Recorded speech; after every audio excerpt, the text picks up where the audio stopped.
जन्म जहां की रज देवों को लगी भली।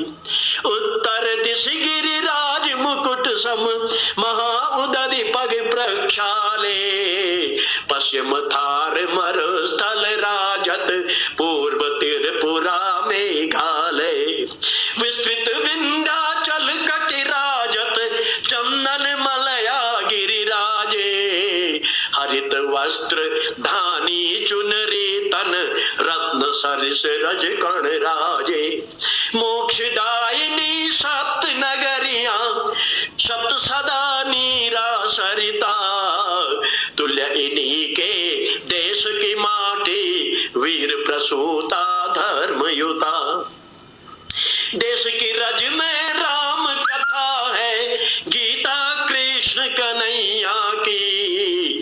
वीर शिवा की जिजीविषा है राष्ट्र भक्ति महाराणा की।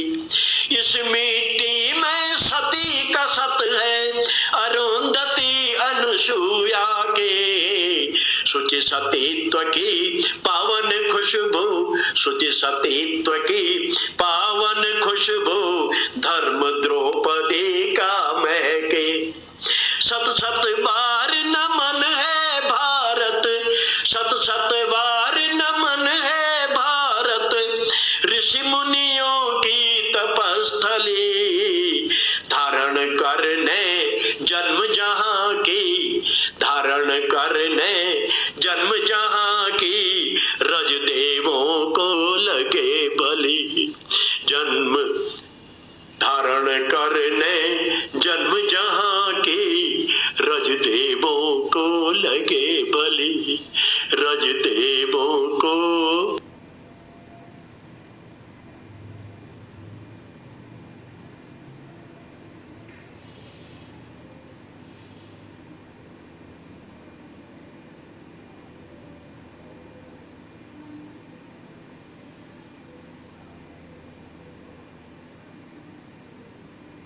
लगे भली।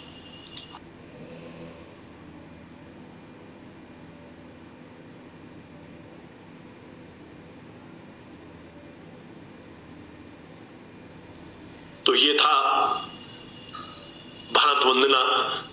आज क्षमा कीजिएगा, भगवान श्री केदारेश्वर, श्री काशी विश्वनाथ और मां वीणावादिनी की स्तुति के पश्चात मैंने सीधे अपने महान देश भारत की वंदना की। आप लोगों को कैसी लगी? आइए भारत वंदना के पश्चात अब क्योंकि श्रावण का महीना है और बाहर घनघोर घटा छाई हुई है, विशेष करके हमारे पर्वतीय प्रांत में जितने भी दर्शक स्टेज पर जुड़े हुए हैं सबको बता देना चाहूंगा कि मैं केदार घाटी से आज श्यामा साहित्य संगम के इस प्रतिष्ठित पेज पर जो कि अलीगढ़ से संचालित होता है, मैं आज केदारनाथ से आप लोगों के मध्य उपस्थित हूं और पर्वतीय क्षेत्रों में श्रावण ही नहीं वरन प्रत्येक ऋतु का अपना एक अलौकिक दिग्दर्शन होता है। एक बिल्कुल मन भावनी आभा होती है, चाहे वसंत हो, चाहे ग्रीष्म हो, चाहे वर्षा हो, चाहे शरद हो और चाहे शीत हो। जहां शीत में चारों तरफ श्वेत हिम की चादर लिए प्रकृति बिल्कुल शांत बैठी रहती है, वहीं आजकल बरसात में नाना प्रकार के झरने, गाढ़, गधेरे अपना कलरव करते रहते हैं, शोर मचाते रहते हैं, झरझर झरते रहते हैं। वहीं वसंत ऋतु में नाना प्रकार के पुष्पों से सारी घाटी और सारा पर्वत प्रांत आच्छादित हो जाता है, नाना प्रकार के पुष्पों के रंग बिखर जाते हैं। तो आइए श्रावण के बारे में मैंने कुछ पंक्तियां लिखी हैं और दोनों पक्ष श्रावण अगर संयोग का भी बहुत बढ़िया उदाहरण प्रस्तुत करता है तो उसके साथ ही श्रावण वियोगी व्यक्तियों के लिए भी, विरही व्यक्तियों के लिए व्यथा भी लेकर के आता है। तो लीजिए प्रस्तुत है और ये छंद है मत गेंद सवैया। सवैये को सुनिए। मेघ घटा घन घोर बिलो किए, घनघोर घटा छाई हुई है। मेघ घटा घन घोर बिलो किए, वारिधि वारी लिए नभ डोले। श्यामल श्वेत फिरे चहुं ओर, भरे विरहा मन प्रीत ही लोरे। वारी झरे झक झोर चहुं दिशे, वारी झरे झक जोर चहुं दिशे। दादुर मोर पिहू पिहू बोले, कामिनी संग पिया अमवा। बगिया बिच प्रीत पगे मद डोले, मेघ घटा घन घोर बिलो किए, वारी दीवारी लिए नभ डोले। श्यामल श्वेत फिरे चहुं ओर, भरे विरहा मन प्रीत ही लोरे। वारी झरे झक झोर चहुं दिशे, दादुर मोर पिहू पिहू बोले। कामिनी संग पिया अमवा, बगिया बिच प्रीत पगे मद डोले। आज वैसे भी हरियाली तीज का मौसम चल रहा है और हमारी सुहागिनों जो बहनें हैं, बेटियां हैं, उनको आजकल मेहंदी रचाते हुए प्राय देखा जा सकता है। बहुत सुंदर सुंदर, बिल्कुल एकदम नाना प्रकार की आकृतियों में मेहंदी सजी हुई दिखाई देती है। तो जो संयोग में है उनके मेहंदी के रंग कुछ दूसरे हैं, और जो वियोग में है उनके मेहंदी के रंग कुछ दूसरे हैं। तो आइए पहले श्रृंगार की बात आप लोगों से करो। काजल नैन सजे सजनी, काजल नैन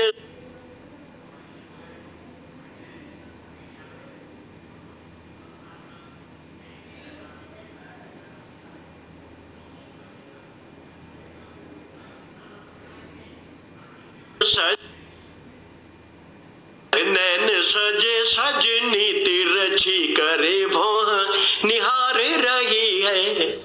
वेणी सजी अली फूल चमेली की, श्वेत कली चित चोर रही है। अपने जो चोटी है उस पर चमेली के पुष्पों की जो माला है वो गूंथी हुई है, वो लगाई हुई है। वेणी सजी अली फूल चमेली की, श्वेत कली चित चोर रही है। होठ लगे परिपूर सुधा घट, होठों पर भी जो रक्तिम या अन्य वर्ण की जो लिपस्टिक या अन्य कोई पदार्थ जो लगाया जाता है उससे होठ बिल्कुल मधुघट जैसे लग रहे हैं। होठ लगे परिपूर सुधागट, पांव सुपैजिनी बाजी रही है।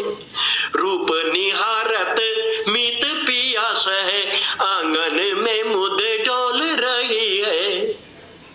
और चलते चलते एक प्रसंग याद आया कि जब माता सीता जी अपनी सखियों के संग मां भगवती दुर्गा जी के, गौरा जी के पूजन के लिए जा रही हैं, तो बीच से जो बगीचा है जनकपुर का, उस जनकपुर के उस बगीचे से निकलती हुई अपने सखियों के संग माता जानकी अपने स्वरूप से कैसी ज्योति बिखेर रही हैं, ये द्रष्टव्य है।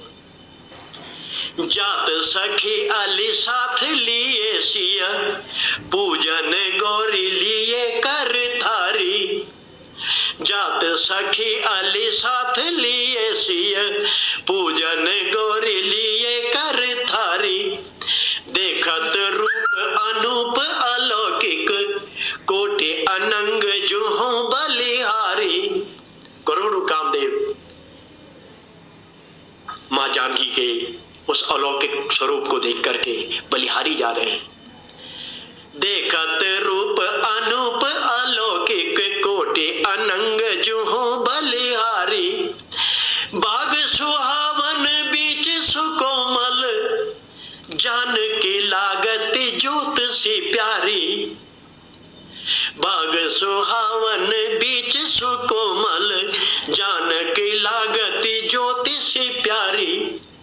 और इतनी सुंदर, इतने अलौकिक अगर आभा बिखेरती हुई कोई माँ गौरा के पूजन के लिए जा रही हो तो निश्चित से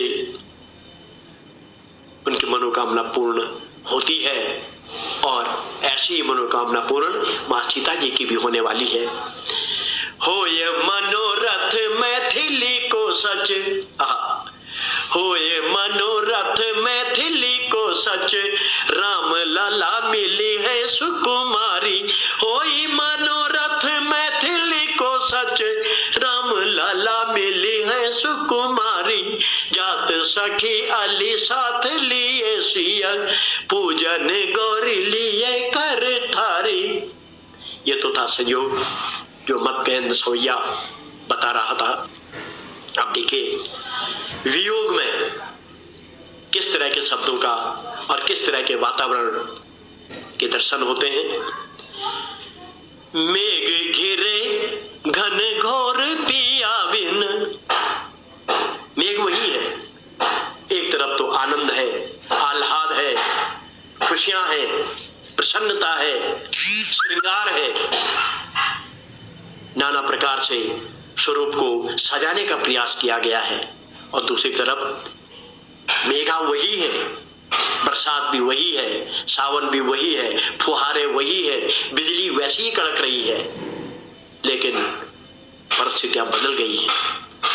मेघ घेरे घन घोर पिया बिन, चांदनी रात लगे अतिकारी।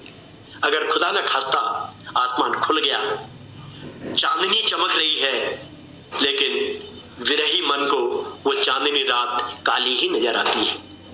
मेघ घिरे घन घोर पिया बिन, चांदनी रहने लगे अतिकारी। साजन सुनी लगे धरती नभ, अंबर आंगन द्वार अटारी। सब जगह सुना सुना सा नजर आता है, कहीं आनंद नहीं है, सब जगह उदासी का माहौल है। साजन सोने लगे धरती नभ, धरती तो सोनी लगी रही है, लेकिन आकाश भी सोना लग रहा है। आकाश के रंगीनियां भी किसी भी प्रकार की प्रसन्नता विरही के मन को नहीं दे पा रही है। मेघ घेरे घन घोर पिया बिन, चांदनी रहन लगे अतिकारी। साजन सुनी लगे धरती नभ, अंबर आंगन द्वार अटारी। बादर में बिजुरी कड़के, वही कड़क है जो श्रृंगार के समय थी, और वही बिजली यहां भी कड़क रही है, लेकिन परिस्थितियां, वातावरण किस तरह का बन गया है। बादल में बिजुरी कड़के धड़के, घर भीतर भी हिया भारी। त्याग दिए सब साज श्रृंगार, कोई श्रृंगार नहीं है। जैसे संयोग के समय, मिलन के समय नाना प्रकार के श्रृंगारों से, षोडश श्रृंगार से अपने को अलंकृत करते हुए प्रिय को रिझाने का उपक्रम चल रहा था, वो उपक्रम यहां नहीं है। त्याग दिए सब साज श्रृंगार, विदाई सही नहीं जात तुम्हारी। श्री राम किस कंधा पर है, बरसात आने वाली है, और रामचंद्र जी अपने अनुज लक्ष्मण के संग स्फटिक शिला पर विराजमान है। आकाश में उमड़ घुमड़ करके बादल आ रहे हैं। वहां भी श्री राम जी को भी लगता है कि घन घमंड नव गर्जहि घोरा, प्रिया विहीन मन डरपत मोरा। तो यही धड़क यहां भी है। जब श्री राम मर्यादा पुरुषोत्तम का हृदय धड़क सकता है, तो सामान्य मनुष्य, सामान्य पुरुष और सामान्य नारी का हृदय तो स्वाभाविक ही रूप से धड़केगा। आइए पुनः सुने। मेघ गिरे घन घोर पिया बिन, चांदनी रहने लगे अतिकारी। साजन सुनी लगे धरती नव, अंबर आंगन द्वार अटारी, बादल में बिजुरी कड़के धड़के घर भीतर भी अभारी, त्याग दिए सब साज श्रृंगार, त्याग दिए सब साज श्रृंगार, विदाई सही नहीं जाती तुम्हारी। और पूर्व का जो सवैया था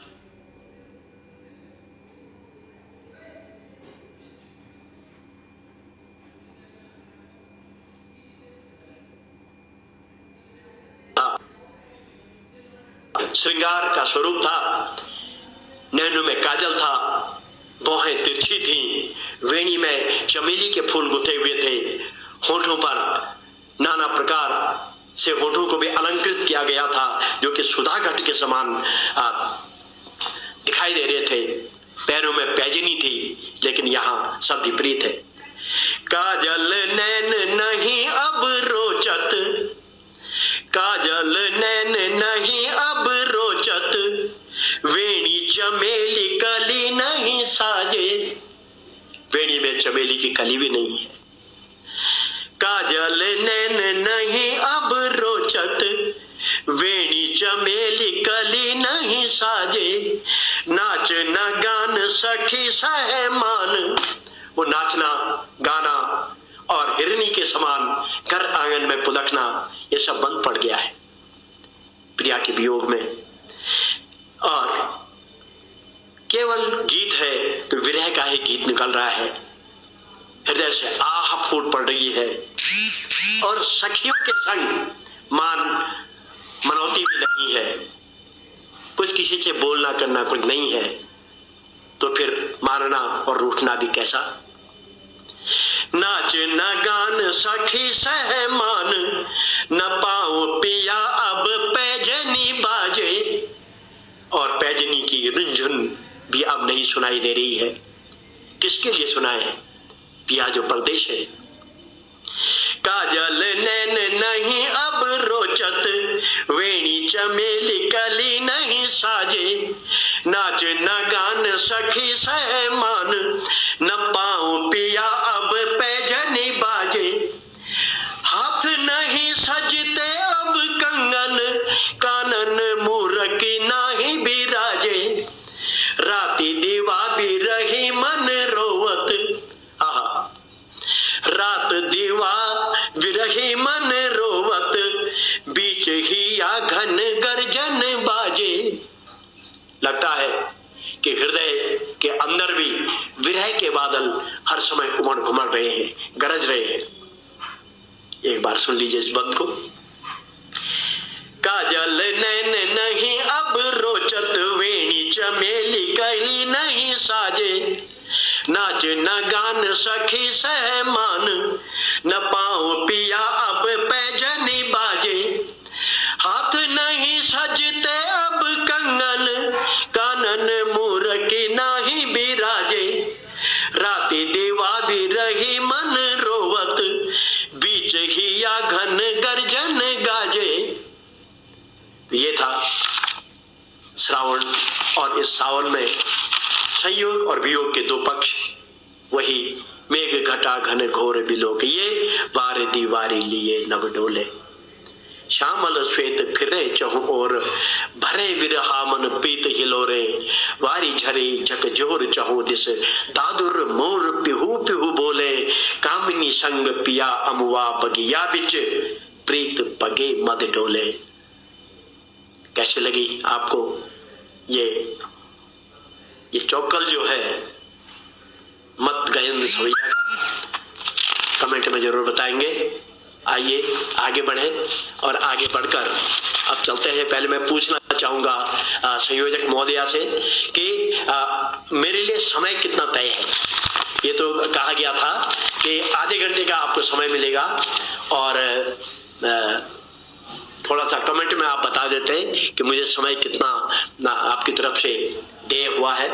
चलिए एक छंद आपको फिर सुना देते हैं। संस्कृत का छंद है जो कि हिंदी में आया है, और इसका जो इसकी जो परिभाषा है, लक्षण है, मंदा क्रांता बुद्धि रस नगेर मोन बनो तो गयो मंदा क्रांता बुद्धि रस नगेर मोह बनो तो